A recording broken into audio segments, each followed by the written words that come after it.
చల్లగా పాడుతా తీయగా చల్లగా. ముందుగా స్వరజను ఆహ్వానిద్దాం చప్పట్లతోటి.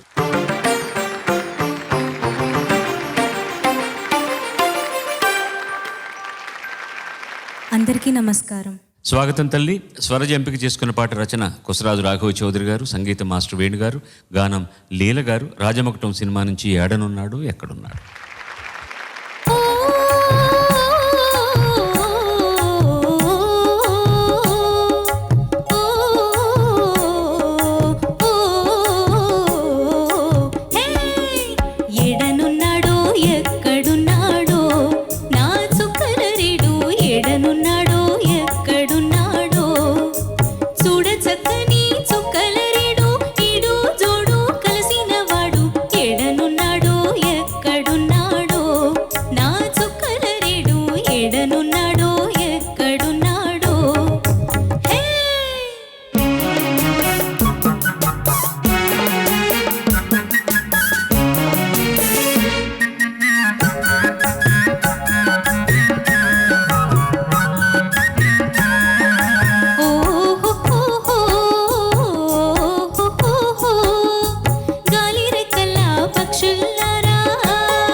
ధన్యవాదాలు. నాకు బాగా ఇష్టమైన పాట పాడారమ్మా, చాలా బాగా పాడారు. Thank you very much. ధన్యవాదాలు సార్. ఈ పాట పాడినటువంటి లీలమ్మ గారు, ఆవిడ మాతృభాష మలయాళం. ఘంటసాల గారి పుణ్యమా అని ఆవిడ తెలుగులో పాడడానికి వచ్చారు. అంటే ఆయన పరిచయం చేయలేదు, తెలుగులో అంతకుముందే పాడుతున్నారు. కానీ ఆవిడ తెలుగును సంస్కరించినటువంటి ఘనత మాత్రం ఘంటసాల గారికి దక్కుతుంది. ఆవిడ తెలుగు అంత స్పష్టంగా ఉంటుంది. అది ముందు ఈ పాట గురించి చెప్పాలి. తర్వాత ఎందుకు ఒక ముద్ర వేశారో కొసరాజు రాఘవ చౌదరి గారికి, కానీ ఆయన జానపద బ్రహ్మ అనేశారు ఆయన్ని. ఎందుకంటే ఎక్కువ పాటలు అలాంటివి రాశారు కాబట్టి. రెండోది ఆ చరణంలో చాలా గమ్మత్తు చేశారు ఆయన. కొన్ని మాటలు, పొగడ పొన్నలా పువ్వుల వీడా. వీడు అంటే ఏంటి? ఇల్లు సార్. చూసావా, తమిళంలో కూడా వీడు అంటే ఇల్లు. మనం ఏదో ఈ మాట ఈ భాషకి సంబంధించింది, దీనికి సంబంధించింది కాదు అనుకుంటాం. ఏ భాష నుంచైనా మరొక భాషకి ఇచ్చిపుచ్చుకోవడం లేకపోతే ఏ భాష పరిడవిలో ఉండేది కాదు ప్రపంచంలో. అలాగా ఇక్కడ ఈ వీడ అనడం ఏమిటి తెలుసా? అడగడం. అది పొగడ పొన్నల పువ్వుల వీడ, పొగడ పొన్నలతో ఉండేటటువంటి ఒక ఇల్లును అడుగుతోంది అమ్మ. ఏమని? ఈ పూల వీటిలో, ఈ పూల ఇంట్లో తుమ్మెదున్నాడా? అది చాలామందికి అర్థం కాదు. వీడు అనగా అది ఏదో తప్పైపోయిందే, వీడా అని ఏకవచన ప్రయోగంతో ఏదో అంటున్నట్టే ఉంటుంది. పొగడ పొన్నల పువ్వుల వీడా, పూల వీటిల్లో తుమ్మెదున్నాడా? అలాగే గున్నమామిడి కొమ్మల గూడును ఉద్దేశించి అడగడం. గున్నమామిడి కొమ్మల గూటిలోన గండుకోయిల రేడా. ఎంత అందంగా ఉంది కదా, ఎంత అందంగా ఉంది వినడానికి.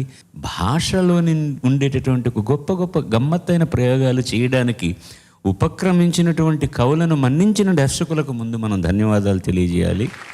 ఆ పాటను విని ఆనందించినటువంటి ప్రేక్షకులకు కూడా మనం ధన్యవాదాలు.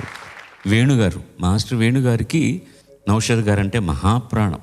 అందుకని మోహన్లో తీసుకున్న అక్కడక్కడ మధ్యలో మన మైనర్ టచెస్ ఇస్తూ పాటలు గమ్మత్తుగా నౌషద్ గారి ఛాయలు కనపడుతూనే ఉంటాయి ఇక్కడ. నీ గొంతుకు కూడా చాలా ఓపెన్గా లీలగారి గాత్రంలా ఉంది. అక్షరాలన్నీ సుస్పష్టంగా అర్థం అవుతున్నాయి. ఫస్ట్ చరణం అంతా కూడా కొంచెం శృతి కంటే షార్ప్గా వినిపించింది. రెండవ చరణం పర్ఫెక్ట్గా ఉంది. గాలి రెక్కల పక్షుల్లారా, ఆ పంచం వచ్చినప్పుడల్లా కొంచెం ఎక్కువ అవుతుంది, నన్ను నోట్ చేశాను. కానీ టోటల్ లైన్ అంతా కూడా ఒక 1/8 ఆఫ్ ఎ నోట్ షార్ప్గా వినపడుతుంది అనమాట. సెకండ్ చరణం పర్ఫెక్ట్గా వచ్చేసింది. ఇంకా దాని గురించి వేరే ఏ ఇబ్బంది లేదు.